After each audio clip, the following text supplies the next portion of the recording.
আমার স্মৃতির পৃথিবী, আমার স্মৃতির পাতায় শুধু মৌসুমি আর মৌসুমি। দেখো, আমি খুবই ইমোশনাল একজন মানুষ। আমি যত্নবান, গুরুত্ব দিই, যে কোনো কিছুকে অনেক ভালোবেসে যত্ন করে রাখি, আজীবন রাখতে পারি। যদি মানুষকে এরকম রাখতে পারতাম, তাহলে আমার প্রিয় মানুষগুলোকে, যারা ভালো সৎ, তাদেরকেও আমি যত্ন করে এভাবে রেখে নিতাম। এত কথা বলি, এত কথা লিখি, এত কিছু ভাবি, এত প্রশ্ন মনে, সেই সব কিছু উজাড় করে তাকে বলি, সে আমাকে সব প্রশ্নের উত্তর দেয়।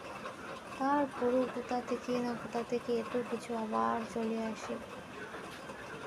এত কথা বলার পরও আরও কথা, যেন কথার কোনো শেষ নেই। কোথা থেকে যেন এত কিছু চলে আসে মনের মধ্যে। এত বলি, এত বলি, এত শেয়ার, এত কিছু করি, তারপরও কথার আর আমার শেষ হয় না। ঠিক তেমনি আমার সোনার বন্ধুদেরও যেন শেষ হয় না। আমার কথা শোনার জন্য আমার বন্ধুদেরও যেন অভাব হয় না।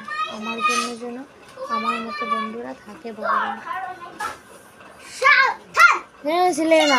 অনেক পুরনো জিনিসও পাবে আমার কাছে, আমি যত্ন করে রেখে দিই। কেউ দিলে সেটাও রেখে দিই যত্ন করে, তার কথা মনে করার জন্য। জানি না, আমি নিজেও জানি না কেন এই যে এত কিছু রাখছি বা এত কিছু। মানে আমরা জীবনে যেমন খালি হাতে এসেছিলাম মায়ের কোলে, ঠিক আছে, কাপড় পর্যন্ত ছিল না আমাদের কাছে, তাই না? তো পৃথিবী ছেড়ে যখন চলে যাব, তখনও ঠিক সেভাবে নিঃস্ব হয়ে চলে যাবো, কিছুই নেব না। তো আজকে তখনও যদি কেউ কাপড় আমাদেরকে না দিই আমাদের উপরে, তাও আমরা এভাবে যেতে, মানে আমরা লড়াই করতে পারবো না, সেই শক্তি আমাদের মধ্যে থাকবে না। দেহ পড়ে থাকবে, আত্মা তো চলে যাবে বলে। মানে সব কিছু জানছি, বুঝছি, দেখছি, তারপরেও মানে মায়া, যে নিজের আমার প্রিয় জিনিসগুলোর একটা মায়া, একটা মানে সেগুলোকে আঁকড়ে ধরে আছি, যত্ন করে রাখছি, স্মৃতি করে রাখছি নিজের জীবনে, বর্তমানের এই সব কিছু, যাতে ভবিষ্যতে তার কথা মনে করতে পারি, ভবিষ্যতে গিয়ে তার কথা ভাবতে পারি, অতীতের কথা ইত্যাদি এসব।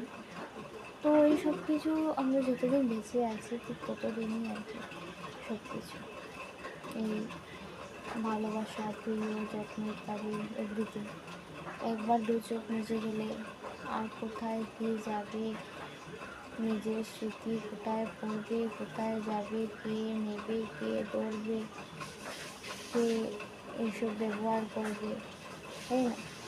আমার আগে যেমন কেউ ছিল, আজ আমি আছি সেই জায়গায়, আমার পরে অন্য কেউ। পরিবর্তনই পৃথিবীর নিয়ম, তাই না?